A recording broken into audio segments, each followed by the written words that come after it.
Amém. Aleluia. Glória a Deus. Você pode se sentar. Amém. Apocalipse, capítulo 17, versículo 1. Amém.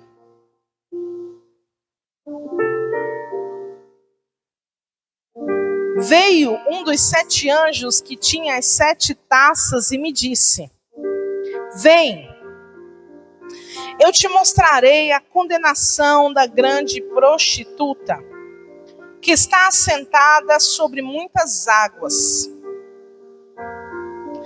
Com ela se prostituíram os reis da terra. Os que habitam na terra se embebedaram com o vinho da sua prostituição. Então o anjo me levou em espírito a um deserto. Ali eu vi uma mulher montada numa besta vermelha, que estava cheia de nomes de blasfêmia, e que tinha 7 cabeças e 10 chifres. A mulher estava vestida de púrpura e vermelho, e adornada com ouro, pedras preciosas e pérolas. Tinha na mão um cálice de ouro, cheio das abominações e das imundícias da sua prostituição. E na sua testa estava escrito: Mistério, a grande Babilônia, a mãe das prostituições e das abominações da terra.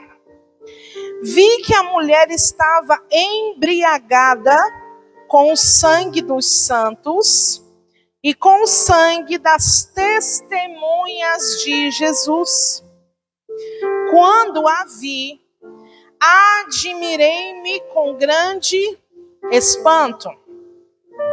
Vamos ler só até aí. Vamos considerar aqui algumas coisas. Em Apocalipse capítulo 13, vai falar sobre a besta. E ali vai dar toda a descrição da besta. Logo você já vai entender onde eu quero chegar. Amém? Mas no capítulo 17 vai nos trazer a imagem que o anjo de Deus está mostrando para João acerca de uma mulher que está assentada nessa besta. E o anjo dá algumas características dessa mulher. Essa mulher que ele vê, ela vai ser chamada de prostituta. Por quê? O que significa isso? Todas as vezes que na Bíblia a gente vê algo sobre prostituição espiritual, é porque o Senhor Deus, ele não divide a sua glória com ninguém. Então, a igreja de Jesus, ela é como uma noiva, ela é a esposa do Cordeiro. E todas as vezes que ela coloca no lugar do seu noivo outro Deus, ela está cometendo o quê? Prostituição espiritual. E a Bíblia então vai chamar essa mulher de prostituta. A Bíblia também vai chamar essa mulher de a grande Babilônia. Nós sabemos que quando a Bíblia se refere a Babilônia, lá em Gênesis capítulo 11, está falando acerca de um lugar de confusão. Vocês estão prestando atenção? Eu preciso que vocês percebam essas referências, porque diante dessas coisas, vocês vão começar a ver com clareza acerca do que o anjo está dizendo. E além disso, ele vai dizer que esta mulher tem na sua testa escrito mistério. E vai dizer que ela é a grande Babilônia, a mãe das prostituições e das abominações da terra. Quando fala mãe, fala daquela que dá origem. Amém? Então, o que nós podemos concluir com tudo isso que o anjo está dizendo? Que essa prostituta é uma igreja apóstata. Essa prostituta era uma igreja que deveria ter estado fiel ao Senhor, mas que ao longo da história se prostituiu com outros deuses e cometeu a abominação que a palavra de Deus condena, chamada idolatria. Vocês estão prestando atenção nisso? E aí, o anjo também vai dizer que essa mulher, ela estava com uma taça cheia de ouro. E nessa taça continha o sangue dos santos e das testemunhas de Jesus. E aí é que a gente volta a recordar tudo aquilo que a gente viu na aula passada, acerca da época das Inquisições, acerca da época das Cruzadas. Lembra que foi falada na aula passada que durante um período da história a Igreja Católica teve essas atitudes. Então a gente percebe muito claramente isso descrito aqui em Apocalipse.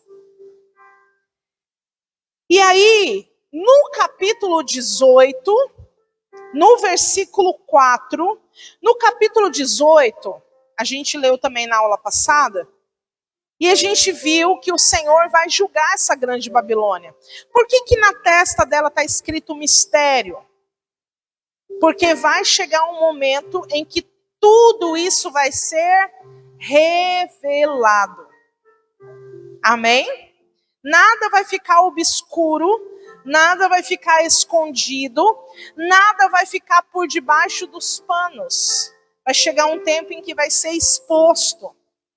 Então, no capítulo 18 aqui de Apocalipse, vai começar a dizer acerca do julgamento desta grande Babilônia. Amém? E no verso 4 vai dizer assim, ó, Apocalipse 18, versículo 4.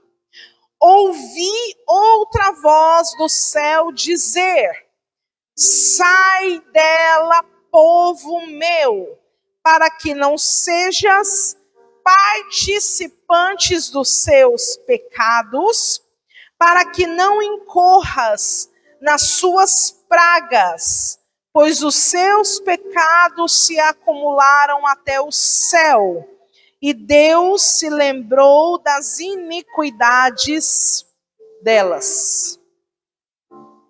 Diga assim comigo: misericórdia. Mas eu quero que você preste bem atenção nessa expressão: sai dela, povo meu.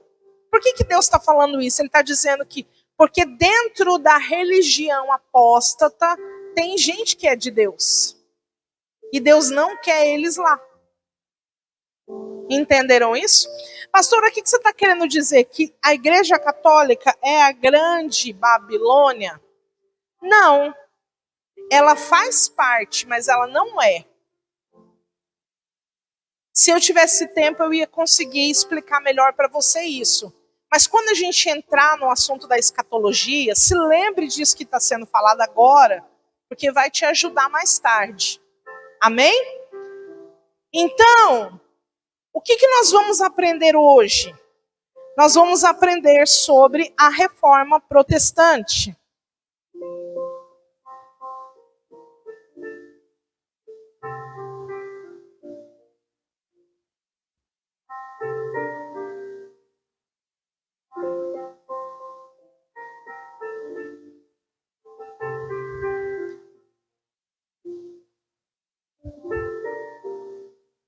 No início,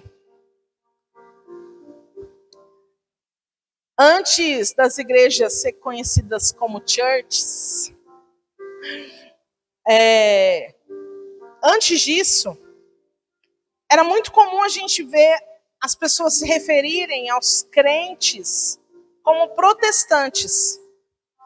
E você já se perguntou o porquê disso? Você saberia dizer a alguém que te perguntasse por que você é um cristão não católico? Isso é importante. Amém? Então nós vamos começar falando sobre isso hoje, porque isso é muito importante. A gente falou na aula passada que a Igreja Católica não é a igreja fundada por Jesus, porque a palavra católica significa universal. Ela não é um nome próprio, ela é uma característica da igreja.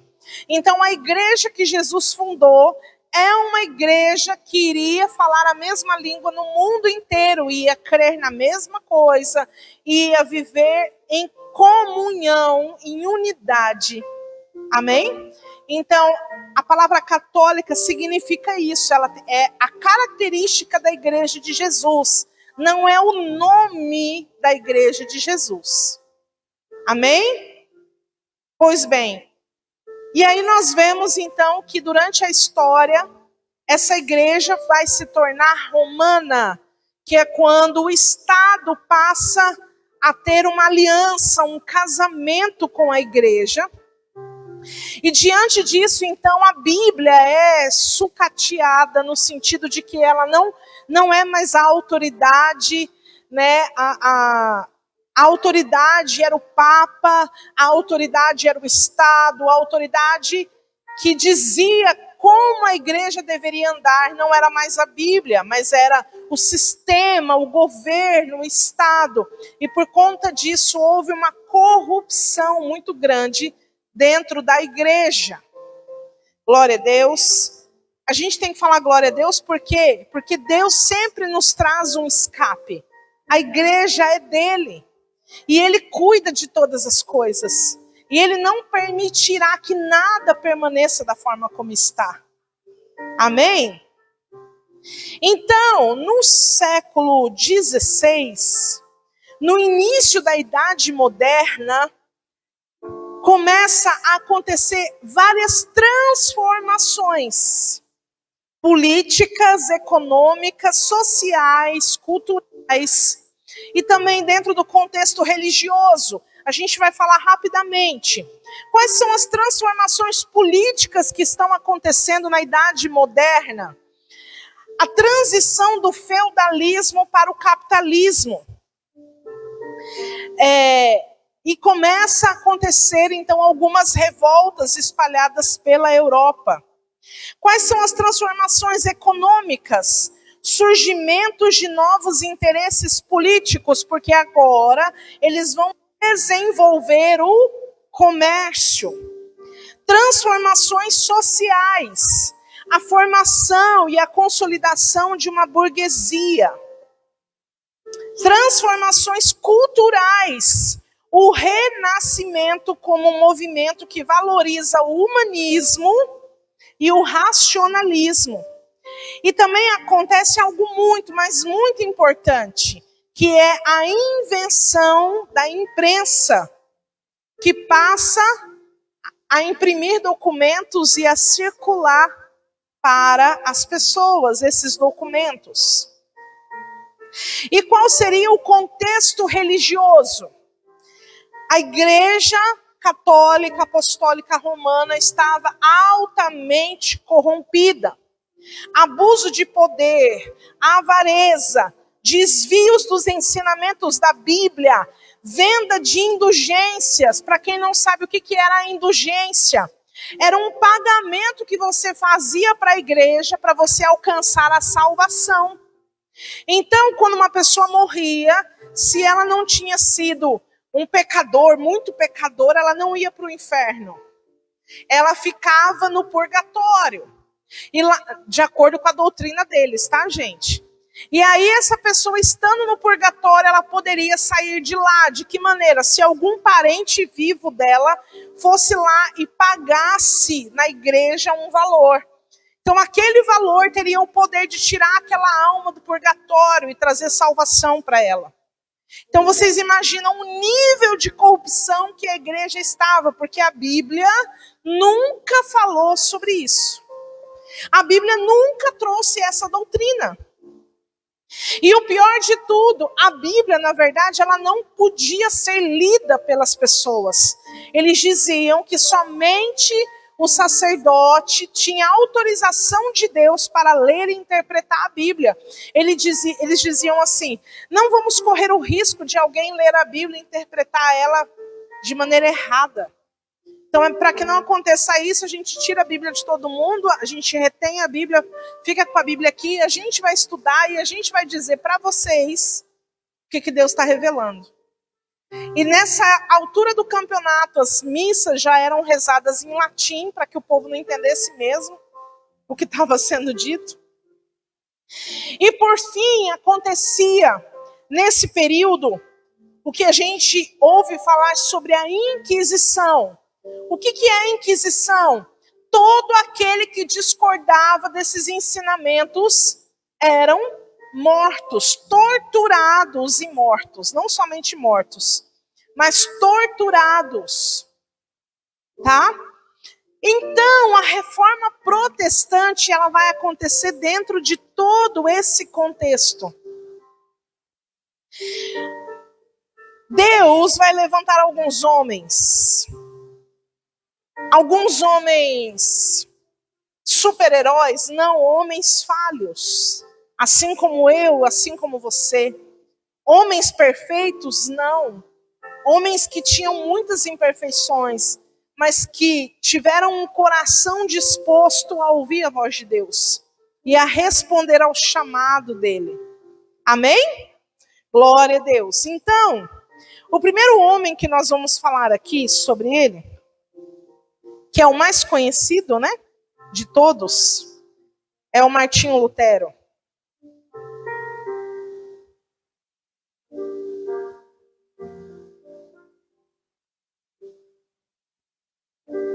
Ai, meu Deus.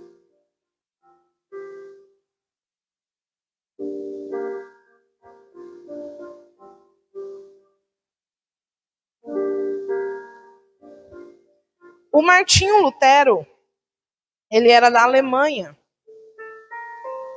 Ficou fraca nessa.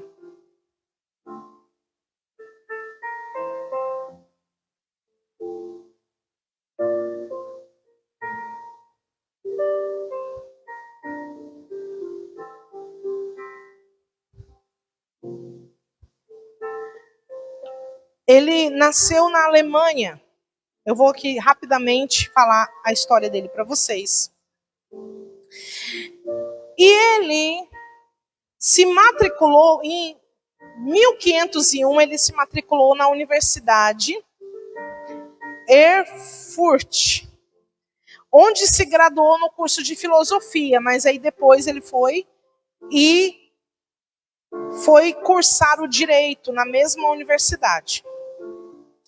Tudo mudou na vida de Lutero no ano de 1505, quando ele estava indo para a casa dos seus pais e ele passava por uma densa floresta e começou uma chuva muito forte. E ele tinha muito medo da morte, porque na verdade ele tinha no seu coração um medo do julgamento de Deus, da ira de Deus, da justiça de Deus. Ele tinha isso na mente, no coração dele. Então, durante esse período que ele estava ali naquela floresta, chuva muito forte, e ele pensou que iria morrer. Então ali ele faz uma promessa. Diz o seguinte, ele invoca, né, deixa eu olhar aqui, como que é o nome da santa que ele invocou? Santa Ana. Ele vai invocar essa santa, chamada Santa Ana, e vai dizer para ela, se você me livrar, se eu sair com vida dessa floresta, eu vou servir na ordem agostina. E assim aconteceu, ele saiu daquela floresta. Então ele abandona o curso de direito e vai ser um monge dentro dessa ordem agostiniana. Quando ele está lá dentro, ele começa a se dedicar às orações e às meditações. Porém, como a Igreja Católica ensinava que para que eu pudesse ter arrependimento dos meus pecados, eu deveria me penitenciar por isso. É também dentro da doutrina católica isso. Os historiadores vão dizer que ele tinha tanto conflito com essa questão do pecado, que ele passava de 5 a 6 horas por dia se flagelando, se autoflagelando, com a intenção de chegar diante de Deus e se sentir puro, com a intenção de chegar diante de Deus e se sentir perdoado por Deus. Porque ele tinha essa ideia que a ira de Deus era fulminante, que a justiça de Deus, quando ela chegasse, ela ia acabar com ele. Então ele vivia dentro desse conflito. E aí, por conta disso, o que os padres vão falar para ele? Fala assim, olha, você está ficando muito doido. Você está ficando muito perturbado com isso. Então eles tiram ele dali e levam ele para uma universidade para começar ali a ensinar os jovens. Nessa universidade de Wittenberg. Então ele começou ali a lecionar nessa universidade de Wittenberg. E estudando a palavra de Deus, um belo dia, ele se depara com Romanos, capítulo 1, versículo 17, que diz assim, mas o meu justo viverá pela fé. Uau! Aquilo transforma a mente dele. Ao estudar a carta de Romanos, ele compreende então que a ira de Deus, na verdade, já foi despejada, mas em quem? Na própria pessoa de Jesus. Porque ele levou sobre si os nossos pecados. E que a partir daquele momento, a penitência não valia de nada. O passar muito tempo ali se confessando com os padres também não valeria de nada. Que ele precisava então crer em Jesus. Levou já sobre si todos os nossos pecados. E que a partir desta fé é que somos justificados. Que não há nada que o homem possa fazer por si mesmo que alcance a salvação. Então ele passou a ter a compreensão de todas estas coisas. E ele vai ali então traçar muitas teses teológicas. E no dia 31, deixa eu escrever aqui para vocês. Até que no dia 31/10 de 1517, ele vai declarar as suas 95 teses.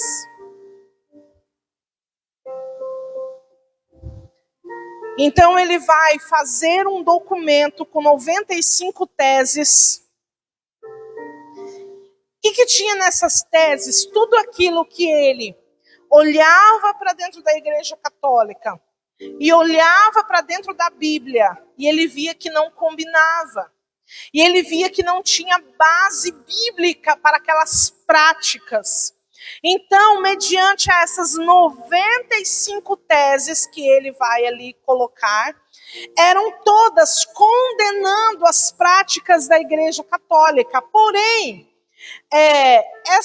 essa atitude de pregar na porta da igreja um documento fazia parte cultural. Quando você queria chamar alguém para um debate teológico, você tinha esse comportamento, né, de expor aquilo que você achava que era o certo e você tinha que ter uma resposta daquilo.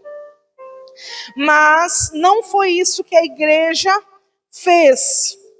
Pelo contrário, ele vai receber então uma que eles chamavam na época de bula, que era uma orientação para que em 60 dias ele pudesse se retratar diante da igreja. Então eles queriam que ele chegasse diante da igreja e dissesse: olha, gente, eu estou muito louco, eu estou errado e eu fiz errado, desculpa, eu vou ficar bem quietinho no meu canto. Porém, ele não faz isso, pelo contrário, ele pega aquela bula e ele queima em praça pública, né? E isso já começa a levantar pessoas que começaram a dar evidência para aquilo que ele estava dizendo. Até porque as pessoas já estavam revoltadas, né? Com toda aquela prática abusiva da igreja. E aí, o que acontece? Ele é chamado para dar satisfação para o império. Lembra que a gente falou que a igreja casou com o Estado? Então agora ele é chamado para dar satisfação para o império. E aí ele fala a seguinte frase, quando eles chamam ele para se retratar diante do império. Ele fala assim, ó: a menos que vocês me convençam através das escrituras que eu estive errado, não me retratarei, pois não é lícito um homem agir contra a própria consciência. Nisto estou firmado e que Deus me ajude.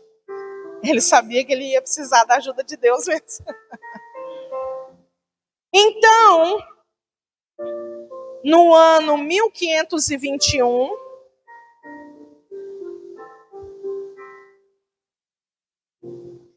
ele vai ser excomungado.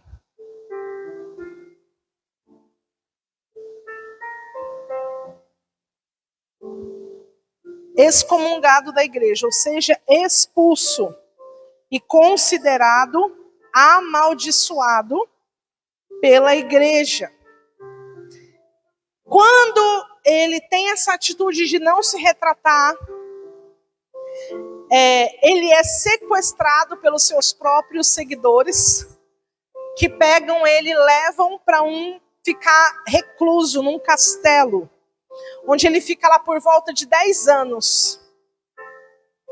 E aí ele vai se dedicar, durante esses 10 anos, ele vai se dedicar a traduzir a Bíblia para o idioma alemão, para que as pessoas pudessem começar a ter acesso às escrituras sagradas. Amém? E ele vai morrer no ano de 1546.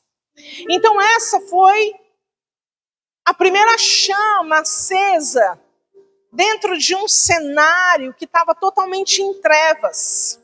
Lembra que nós falamos da Idade das Trevas? Então, essa vai ser a primeira chama acesa dentro de um ambiente de trevas.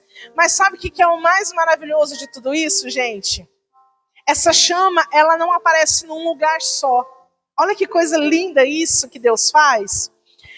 Lá na Suíça, ao mesmo tempo, Deus está levantando um outro homem, chamado Ulrico Zwingli. Vou escrever o nome dele aqui, peraí.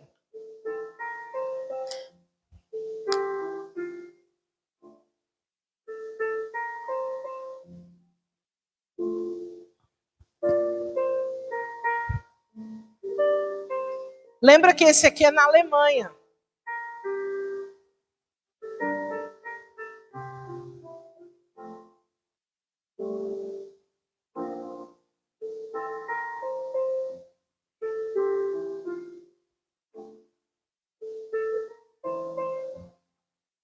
Deixa eu só confirmar aqui como que escreve. Zwingli.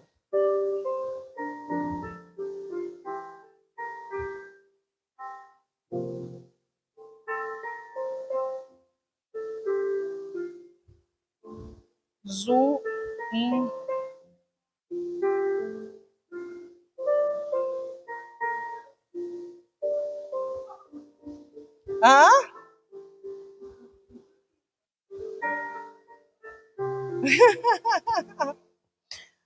Ulrico,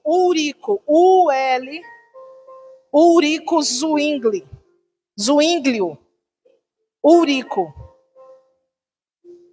Não, é U-L, Zwinglio.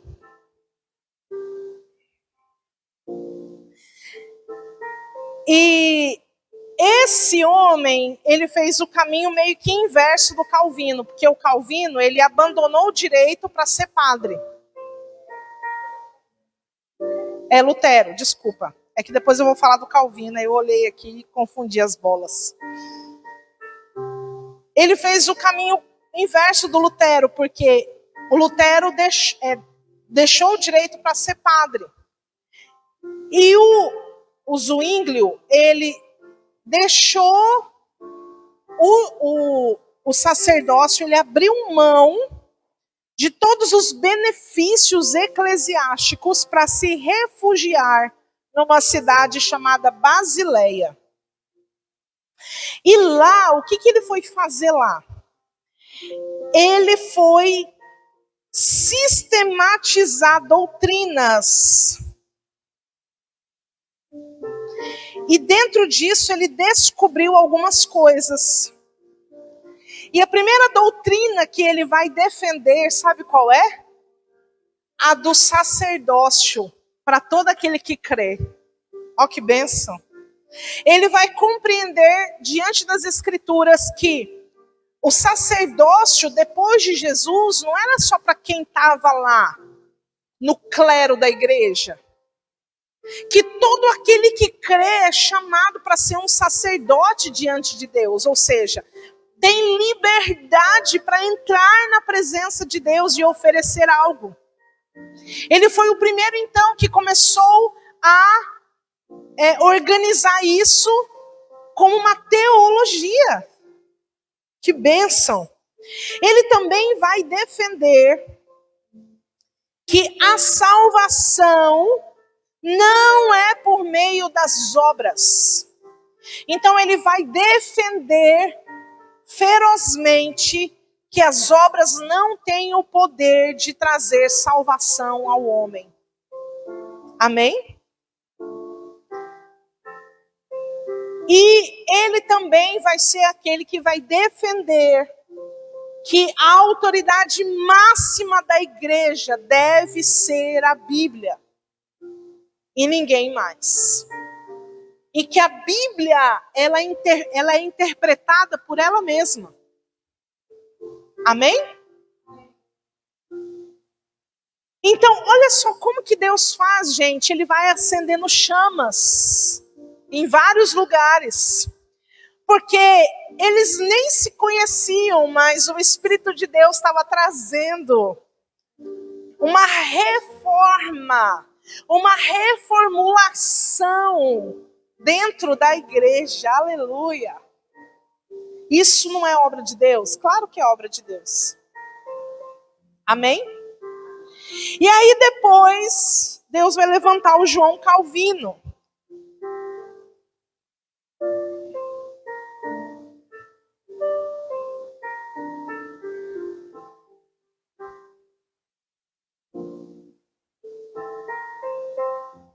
E aí vai ser na França.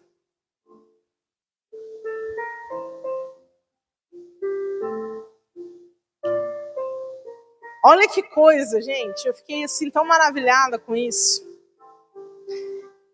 E aí o João Calvino, na verdade, os historiadores dizem que ele foi a mente mais brilhante, né? Porque ele conseguiu reunir toda essa reforma, todos esses pensamentos que estavam surgindo. Ele sistematizou, ou seja, ele colocou dentro, ele organizou, entende?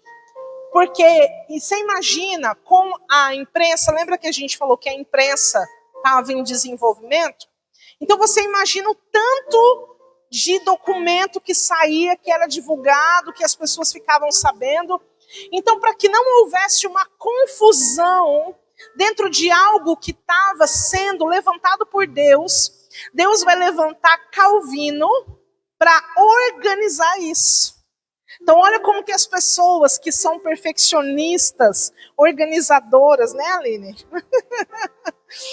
Tem uma importância muito grande. Calvino, o temperamento dele era completamente diferente de Lutero. Lutero era aquela pessoa apaixonada, aquela pessoa assim que impulsiva, que ia lá e fazia, que ia lá e metia a cara e fazia. O Lutero era assim. Ele era aquela pessoa que as pessoas se apaixonavam por aquilo que ele falava. Já o Calvino, ele era aquela pessoa totalmente introspectiva, totalmente na dele.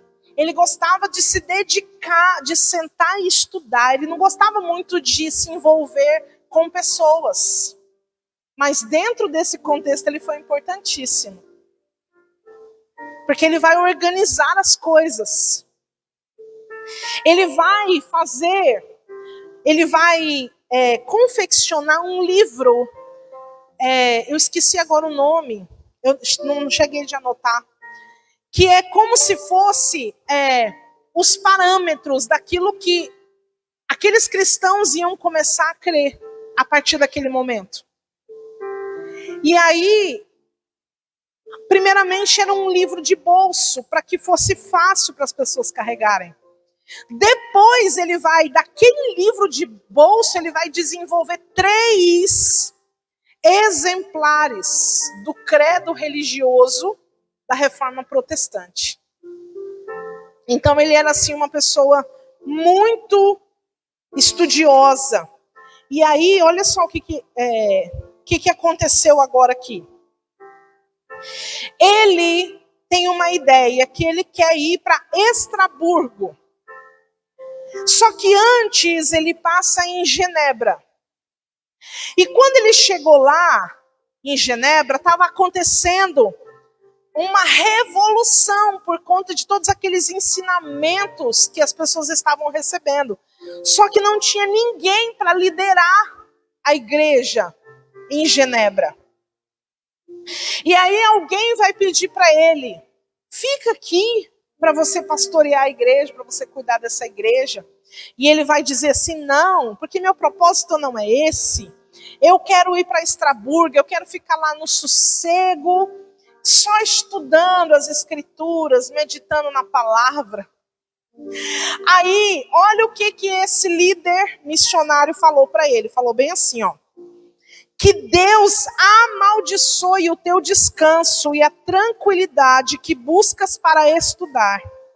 Se diante de uma necessidade tão grande te retiras e te negas a prestar socorro e ajuda à igreja de Deus. Vou ler de novo. Que Deus amaldiçoe o teu descanso e a tranquilidade que buscas para estudar. Se diante de uma necessidade tão grande te retiras e te negas a prestar socorro e ajuda à igreja de Deus. O que você faria diante de uma oração dessa? Uma oração poderosa, né? E aí ele falou, ops, né? E aí ele decide ficar em Genebra. E quando ele fica em Genebra, ele faz algo extraordinário, ele treina missionários. Ele vai começar a implantar a primeira universidade de reformadores. Então, quando ele fica ali, o tempo que ele fica ali, ele estabelece algo grandioso para a reforma protestante. Amém? Glória a Deus. Só que como nem tudo são flores, o que vai acontecer, amados? Desses 3 aqui, ó, eles vão começar, porque agora, quando já começa a todas as pessoas se voltarem para essa reforma, eles passam a ter contato uns com os outros. Só que eles chegam num ponto em que eles vão divergir sobre uma questão. Alguém sabe qual é?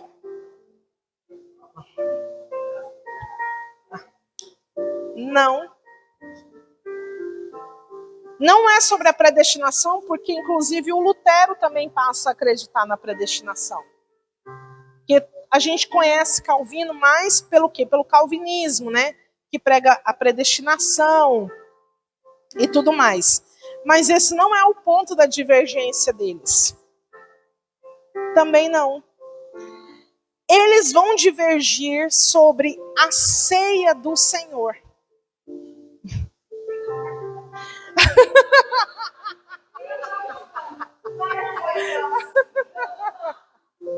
Eu explico. Lutero e Zwinglio, eles acreditavam na transubstanciação na hora da ceia. Lembra que na aula passada eu expliquei que os padres acreditam que a hóstia, naquele momento, ela se transforma no corpo e no sangue de Jesus? Então, o Lutero e o Zwinglio, eles acreditavam nisso. E o Calvino vai dizer, não, gente. A ceia é apenas um símbolo. O pão e o vinho são apenas um símbolo. Eles não são, de fato, o corpo e o sangue de Jesus. Então, eles vão divergir nisso. Calvino vai dizer, é apenas um ato simbólico.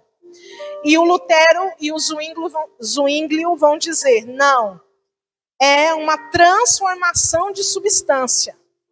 Se transforma no corpo e no sangue de Jesus. Aí, o Calvino vai dizer, então, amados, nós não temos o mesmo espírito com relação a esta questão. E aí, o que vai acontecer aqui? Aí vai surgir a igreja luterana e a igreja calvinista, que são os reformadores. Aí é o primeiro, como que a gente pode dizer, desmembramento, quando, ramificação, é a primeira ramificação das igrejas protestantes. É sobre esse ponto, tá? Sim, exatamente. Pode, claro.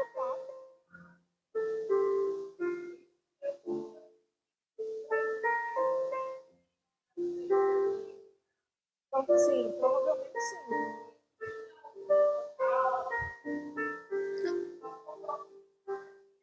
Sim, eles promoviam, né, concílios e reuniões para que eles pudessem se organizar e estabelecer, né, as bases doutrinárias da igreja a partir de então. Então, mediante a essa discordância, então, é que vai, a partir daqui vai surgir a igreja luterana, a igreja metodista também vai surgir daí, dessa ramificação. E aí, lá na Inglaterra também está acontecendo um movimento de reforma. Só que lá é diferente. Por qual que é o motivo do desligamento da Inglaterra da Igreja Católica? Olha qual que é o motivo. O rei Henrique VIII, ele não tinha filhos. E ele queria se divorciar da sua esposa, que, se não me engano, ela era filha do rei da França. E aí ele pediu autorização do Papa para se divorciar, porque ele queria casar com outra mulher para ter filho. Aí o Papa falou, não autorizo, tem que ficar casado com essa. Aí ele vai falar assim, não precisa desse Papa, não. E aí ele vai e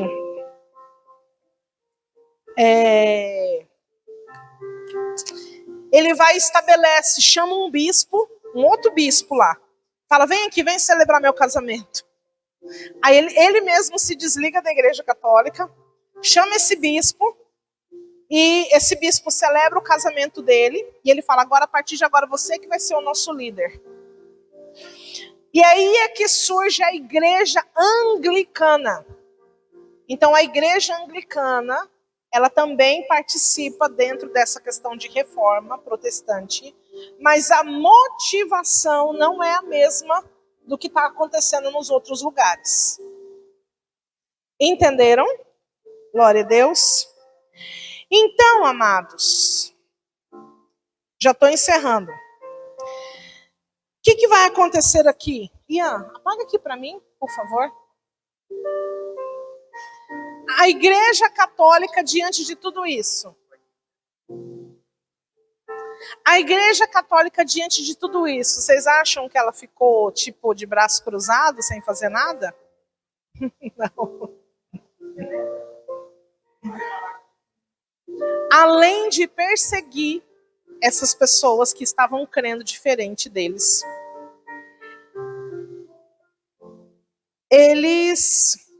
eles vão fazer surgir algumas ordens de evangelização, como, por exemplo, os jesuítas. Porque eles estão dizendo, o povo está se desviando porque falta evangelismo, então vamos evangelizar. Então eles levantam, né, os padres jesuítas para começar a evangelizar. O Brasil é uma dessas terras, né, que vão sendo descobertas naquela época, naquele período, e então eles vão enviando para essas terras desconhecidas. Antes que os protestantes cheguem, nós chegamos primeiro e nós já marcamos o nosso território ali com os padres jesuítas. Não somente isso. Eles vão fazer um concílio que durou 18 anos, que é o Concílio de Trento. A gente falou dele na aula passada. E aí a gente pensa assim, nossa, eles vão fazer esse concílio e aí eles vão parar para analisar que eles estão errados. Não, eles fizeram esse concílio para reafirmar toda a doutrina deles. E para declarar como anátema todo aquele que cresce na salvação através da fé. Então, eles vão reafirmar a sua doutrina e a igreja vai declarar os protestantes como hereges, amaldiçoados. A única coisa boa que eles fizeram nesse concílio de Trento foi que eles proibiram, a partir de então, as indulgências. Então, eles pararam com a prática da indulgência. Outra coisa boa também que eles fizeram nesse concílio de Trento foi afirmar a doutrina da Trindade. Porque também era uma doutrina muito combatida na época. Hoje, não sei quem tem mais costume de acessar YouTube, está vendo que nós estamos levantando novamente essa questão do unicismo e da Trindade. Por quê? Porque existe um grupo de cristãos que não acreditam na Trindade. Tá? Então, uma coisa que aconteceu nesse concílio que foi boa é que eles reafirmaram a doutrina da Trindade. Aham.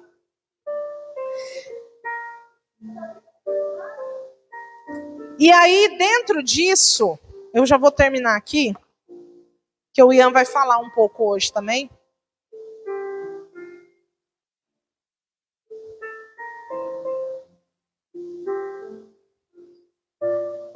Para ficar fácil para todo mundo daquela época que estava dentro desse contexto de reforma, eles vão estabelecer as 5 solas. Não é sola de sapato não, gente.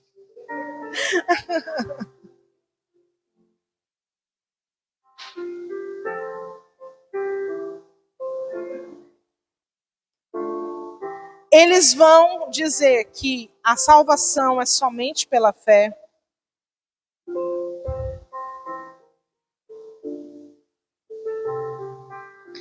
Que a salvação é somente por meio de Jesus Cristo.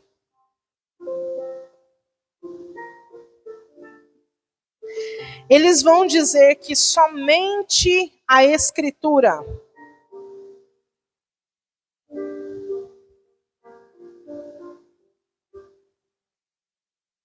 Tem autoridade máxima na igreja. Eles vão dizer que a salvação é somente pela graça.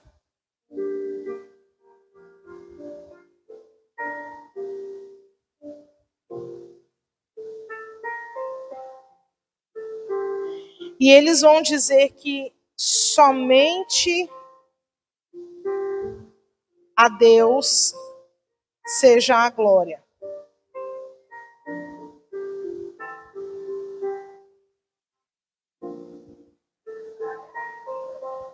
Foi.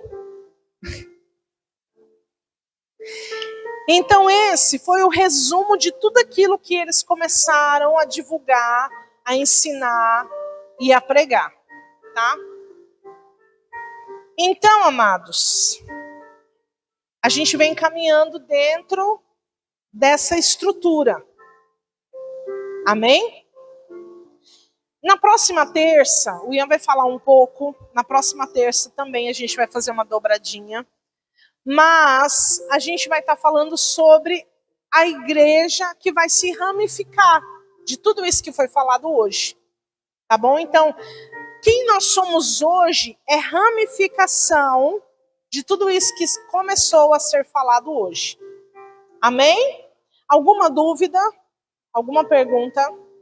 O que o Ian vai falar hoje? Ele vai falar hoje de algumas heresias que durante esse período da igreja primitiva até a reforma protestante estavam acontecendo no meio do povo de Deus. Então ele vai começar falando sobre isso. Ele vai falar rapidinho, tá bom? E aí depois a gente vai orar. Glória a Deus.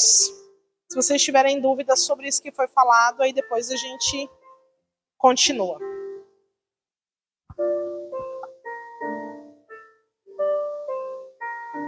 Deixa eu ver.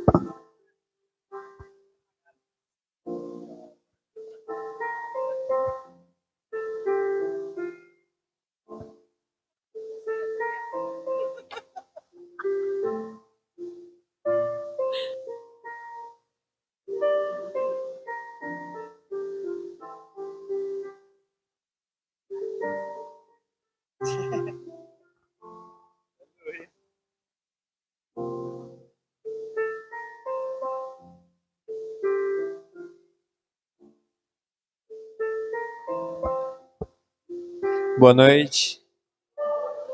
Glória a Deus. Tava falando com a pastora. Antes de sair de casa, ela falou assim pra mim: não, filho, vamos fazer o seguinte, eu preciso terminar o que eu tinha dado na última terça-feira. Então, assim, mas é rapidão, é pré-reforma. Então, assim, eu falo em 30 minutos no máximo, eu acabo. Eu tô ali sentado faz quase uma hora. Eu acho que esse 30 minutos era vezes 2, mas ela não avisou.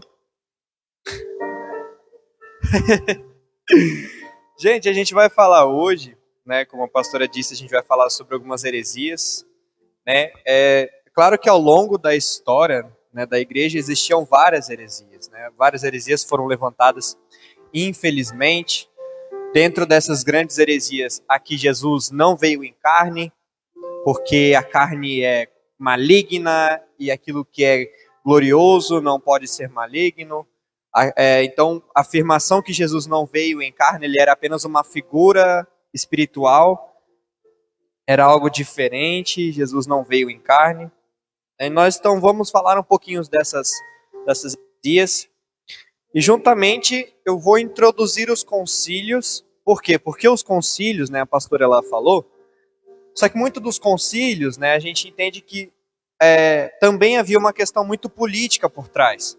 Porque a maioria das vezes os concílios eles eram usados porque se um lugar fosse tratado com outro, se fosse brigado com outro, a gente já tinha uma briga muito grande. E os líderes políticos daquela época não queriam isso. Então eles faziam os concílios, né, para conciliar as decisões e para que não houvesse guerra, não houvesse discussão, não houvesse todo um problema gigantesco para ter que reunir todo o império novamente. Então, a gente vai tentar introduzir hoje o concílio, se eu tiver tempo, claro, mas a gente vai ter também a aula que vem. Mas hoje a primeira heresia, né, que a gente vai tratar, a primeira heresia que a gente vai tratar é o gnosticismo, ok? O gnosticismo. O gnosticismo, só pegar aqui porque eu...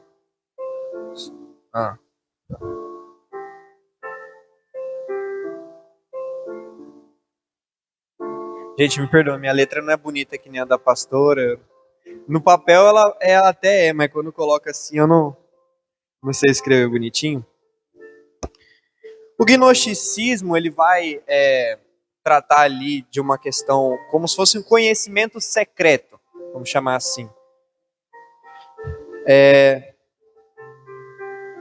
O gnose, né, que é essa questão de que eles enfatizavam que existia um conhecimento, existia dentro ali, supostamente das escrituras, a única maneira de você ser salvo era sabendo de algumas... de um conhecimento, vamos chamar de privado. Era um conhecimento elevado, né? Esotérico e secreto, né? Dado para poucos, ou seja, era mais ou menos um calvinismo da antiga época, a gente pode chamar assim. E o gnosticismo, ele veio com esse negócio de que a salvação não era acessível para todos, de que a salvação ela não era de fácil acesso, eu não tinha um acesso muito fácil, eu tinha que ter um conhecimento de um nível muito alto, eu tinha que ter todo um estudo, um conhecimento elevado, de ensinamentos de certa forma, como é que eu vou dizer, de certa forma fora do comum para eu poder ser salvo. Então o gnosticismo ele vai trabalhar em cima disso. Desafiava a crença cristã de que a salvação estava acessível para todos por meio da fé. Ou seja, o gnosticismo ele vinha para ir contra essa questão de que não é só a fé que salva, mas eu tenho que ter um conhecimento acima disso. Só assim para ser salvo. Se eu tiver só fé, eu não vou ser salvo. Não é isso que a Bíblia nos ensina. Amém? Textos gnósticos, eles são baseados no Evangelho de Tomé, né, que a gente está discutindo doutrina bíblica, então a gente vai usar o que está aqui dentro. O que está fora disso não nos cabe. Por isso, passou disso. Irmão, então assim, toda vez que você estiver não é debatendo, eu não recomendo ninguém discutir. Porque um cristão, ele não discute. O cristão, ele não vai ficar batendo boca. Ele vai debater a palavra. Se você está debatendo doutrina cristã, você tem que ter ciência de que isso aqui é a verdade que você tem que falar. Se você prega a verdade, ela está dentro dessa palavra. O que passar disso é do diabo. Amém? Esse evangelho, né, o evangelho de Tomé, o evangelho da verdade, apresentam a verdade, entre aspas, apresentam uma cosmologia onde dizia que um Deus supremo estava separado de um demiurgo inferior que criou o mundo material. Ou seja, o que é demiurgo? Um ser abaixo do nível dele. Um ser abaixo ali do nível dele. Que Deus estava lá, mas que existia um demiurgo, alguém um pouquinho mais baixo que ele ali, que criou o mundo material. Criou a matéria. Né? Uma visão dualista. Né? O que seria isso? Mundo físico maligno. O mundo físico é maligno. E só para a gente ver uma questão. De que quando fala demiurgo inferior, quando fala esse ser abaixo do nível dele, inconscientemente, inconscientemente estava falando que Cristo estava abaixo dele. que Cristo era inferior, totalmente inferior, de que ele podia ser superior a todos, porém ele era inferior a Deus. Não estavam no mesmo patamar ali. Então, o gnosticismo ele vai tratar como se existisse um ser abaixo, como se fosse um segundo lugar, vamos chamar assim, que criou a matéria. Essa visão dualista que vem do gnosticismo fala que o mundo físico é totalmente maligno, negação da verdadeira humanidade de Cristo. Ou seja, eles negam que Cristo veio de forma humana, eles negam totalmente a humanidade de Cristo nessa terra. Eles não admitem que Cristo veio em carne, que Cristo veio como nós, porque a matéria era maligna. Ok?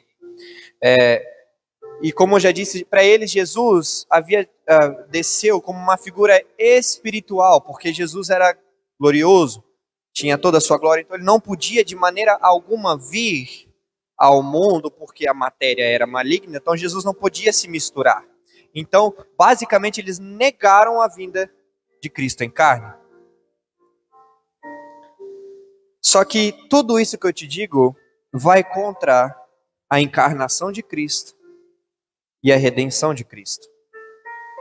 Vou te dar bases bíblicas agora, se você quiser anotar, para você ir contra o gnosticismo.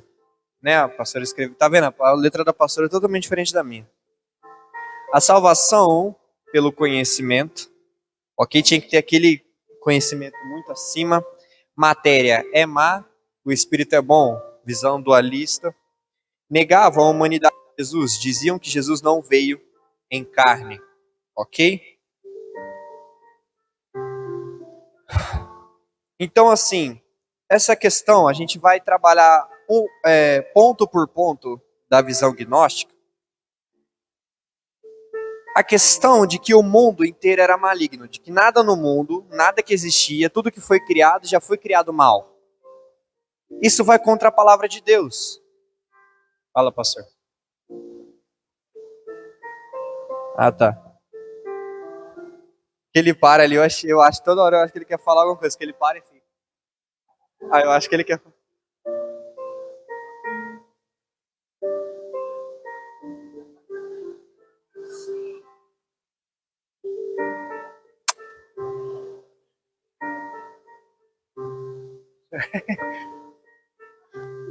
Tá bom.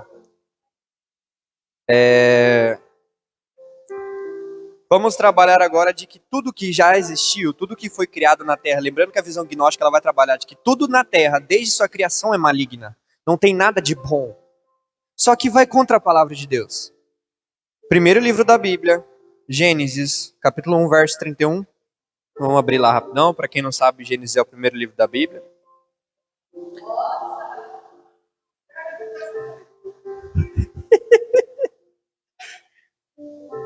Mais um pouquinho eu vou lá na rádio musical. Gênesis capítulo 1, verso 31.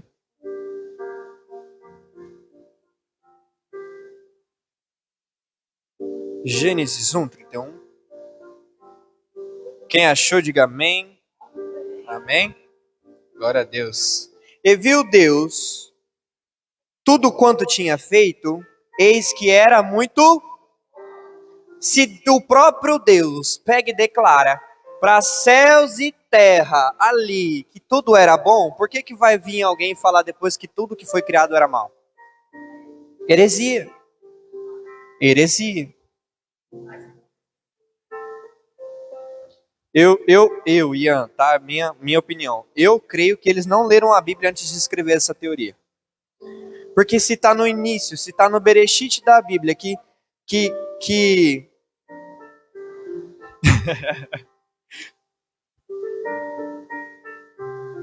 quem entregou a Bíblia para os gnósticos foi os Gideões, que só tem Salmos, Provérbios e Testamento. Ai, gente. Ai, cara.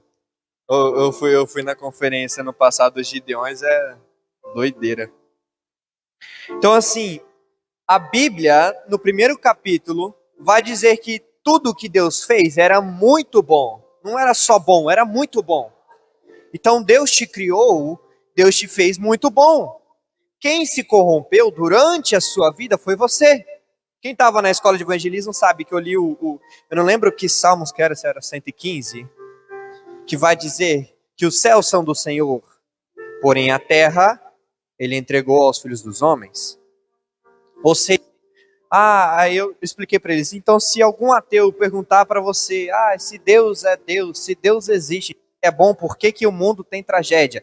Porque o homem plantou, o homem fez, o homem foi lá, quis que fosse assim. Mas Deus criou tudo bom.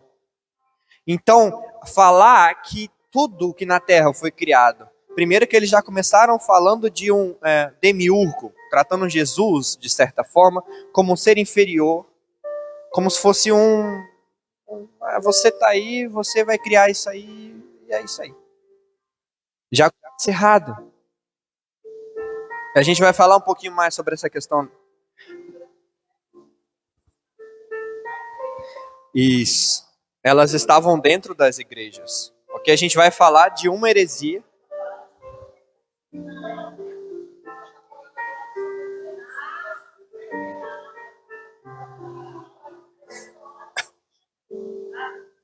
Do cristianismo em geral, do protestantismo vem depois. É porque assim, a gente vai ver uma heresia que até hoje muito dela se mantém, que é o arianismo. Mesmo depois do concílio, ela ainda se manteve viva. Até hoje existem. É mais disfarçado? É, porque se a gente pegar hoje a igreja cristã protestante, se algum ariano se levantar, a igreja vai querer quebrar ele, porque é uma heresia bruta. O gnosticismo foi na igreja primitiva. Sim. Vão ter, igual eu falei, vai ter mais heresias que eu vou falar. Foi interessante a pastora me lembrar que vão ter heresias que foi na igreja primitiva mesmo. Por exemplo, o modalismo, o apóstolo João também foi contra.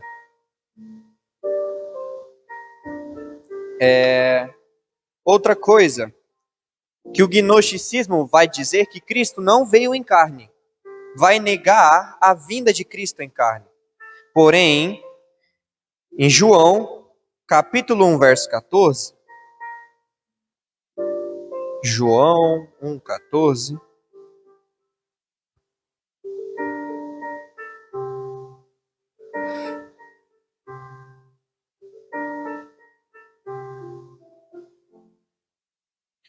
Quando eu vi a palavra demiurgo, eu não sabia o que era demiurgo. Aí eu fui pesquisar. Aí eu falei, cara, é sério que eles chamaram Cristo disso? Eu fiquei chateado. Eu falei, não, velho, que isso?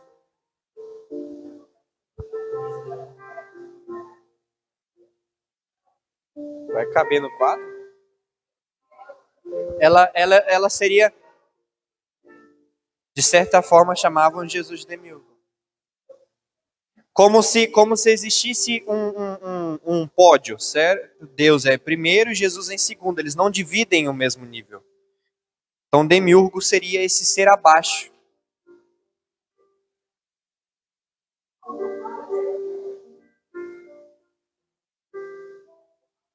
Sim, isso aí eu vou falar.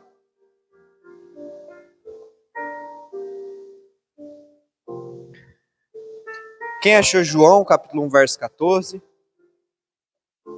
Oi? Não, capítulo 1, verso 14.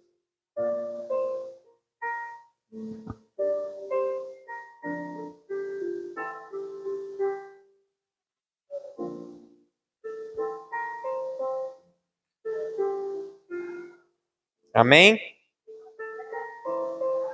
E o verbo se fez?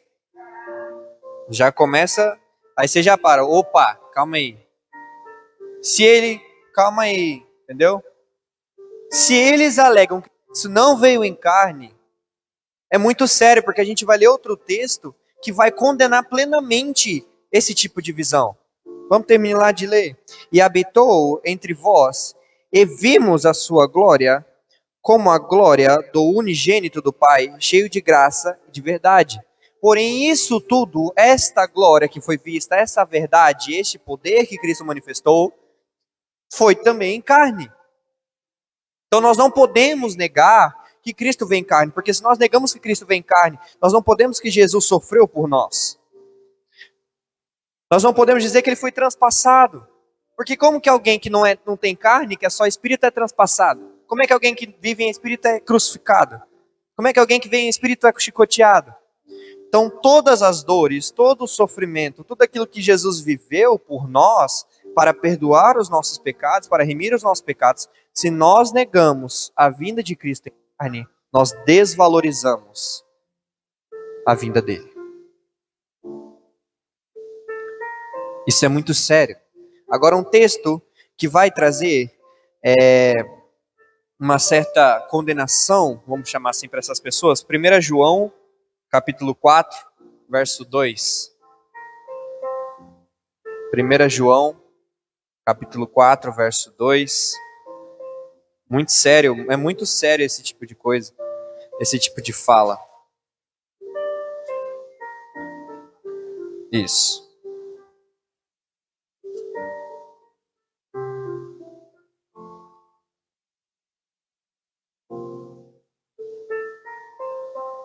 Olha só, quem achou? Amém? Dá um glória aí, irmão, para ver se você está acordado. Glória a Deus. 1 João, capítulo 4, verso 2. O pastor Zé uma vez contou a história para mim, né, de um pastor que ele até falou: você quer saber se é uma pessoa, porque demônio ele se disfarça, certo? Ele vai fingir que ele foi, mas ele não foi. Aí você na hora pergunta, fala, mas Cristo vem em carne? Se ele for, não, Cristo vem em espírito, aí você manda ele aparecer, porque nenhum demônio, nenhuma força maligna quer admitir que Cristo vem em carne. Amém? Então 1 João capítulo 4, verso 2, diz assim: nisto conhecereis o Espírito de Deus.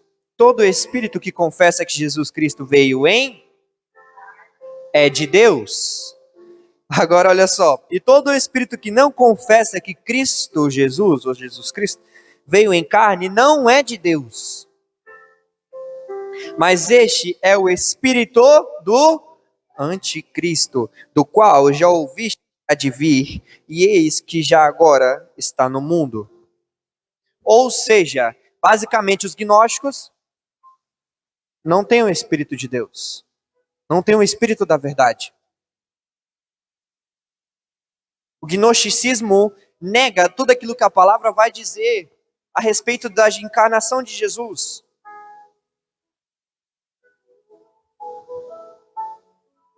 Amém? E olha só, para a gente rebater esse pensamento que para você ser salvo, você não apenas tem que ter fé, mas tem que ter um conhecimento exuberante. Lá em João 14,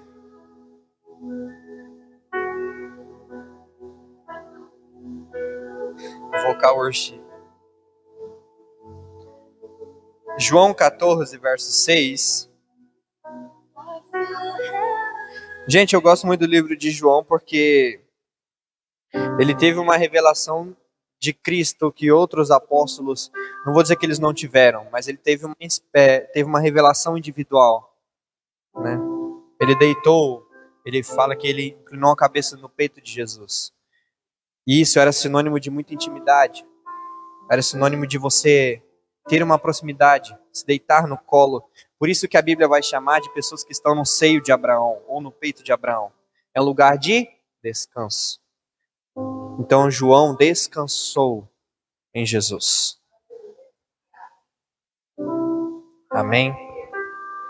Por isso que eu não acredito que não existe mais seio de Abraão. Se vocês não sabiam, existe pessoas que dizem que o seio de Abraão não existe mais, que já estão na glória ou estão dormindo apenas, né? Em João 14, verso 6, vai dizer bem assim: disse-lhe Jesus: eu sou o caminho, a verdade e a vida. Ninguém vê ao Pai senão por... Ou seja, se você crê que Jesus é o caminho, Jesus é a verdade, que Jesus é a vida, que Ele morreu por você, que Ele te ama, e você mantém a sua integridade, tanto moral quanto física, por amor dessa verdade, não tem por que você ter esse conhecimento exoberbado, e se você só vai ser salvo se você tiver. Não está escrito isso. Amém? Glória a Deus.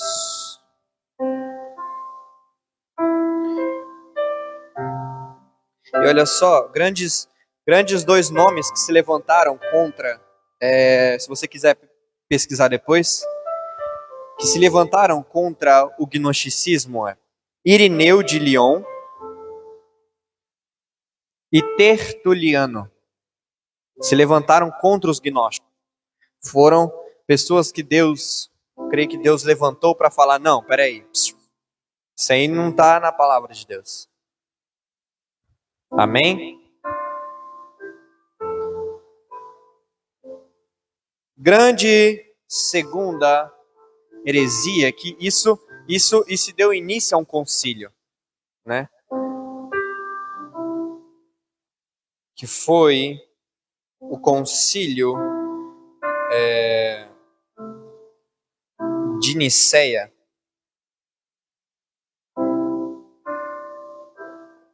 Isso, o arianismo.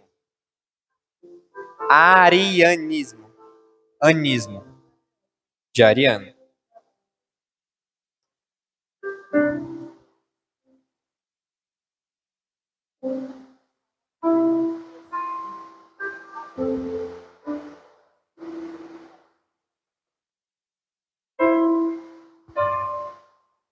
Gente, o arianismo, ele desafiou plenamente a Trindade.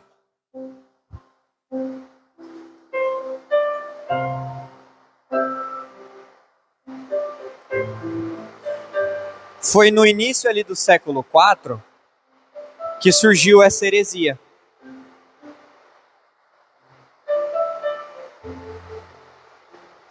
A gente vai entender depois. Tá todo mundo me escutando bem? Tranquilo? Cada da chuva a gente pergunta. Mais pra frente, a gente falando dos concílios, a gente vai entender que os 4 grandes concílios, que são os que eu vou citar, lembrando que foram 21 ao longo da história, 4 na era mais antiga, e esses 4 foram os 4 grandes, né, que é chamado de grandes concílios. Todos esses 4 debateram plenamente cristologia. O que era Cristo, o estudo de quem era Cristo, quem, por quê, aonde, quando, como Cristo. Então, os concílios, os 4 grandes, eles enfatizavam isso. Ok? Misericórdia. Só que olha só, essa heresia, o arianismo, está escutando? Tá? O arianismo, ele foi contra a Trindade, declarando que Cristo... Agora...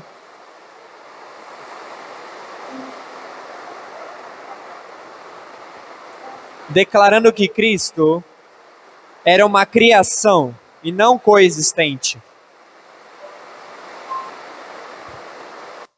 O arianismo declarava que Cristo era uma criação de Deus, de que Cristo não coexistia com Deus. Amém? Ou seja, se Cristo foi criado, o arianismo declarava que houve um tempo em que Cristo não existiu. Exatamente, é espantoso, porque se nós falarmos que Cristo foi criado, nós não podemos dizer que Cristo é coexistencial que Cristo não tem uma essência plena com Deus.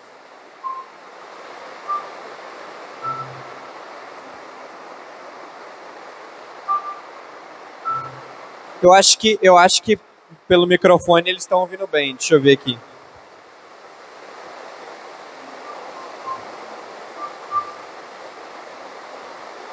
Ou seja,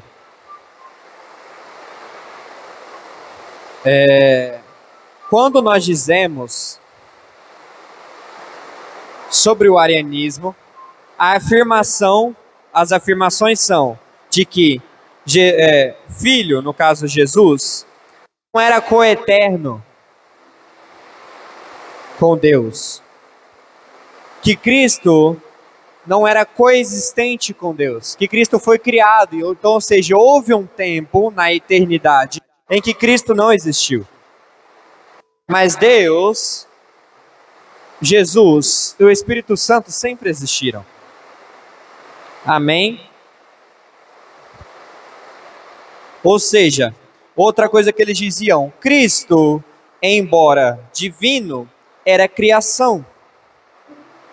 E não da mesma essência que Deus. Então, eles falavam que Cristo não era coexistencial, não era coessencial.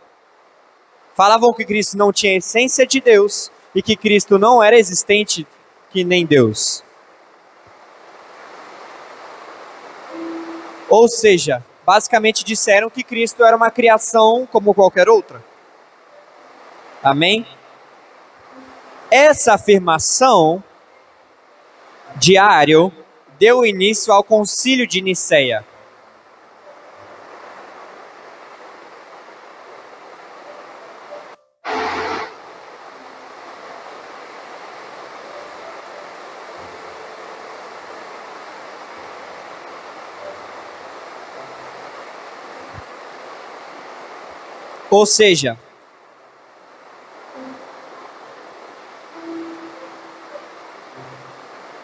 Ou seja, Cristo não podia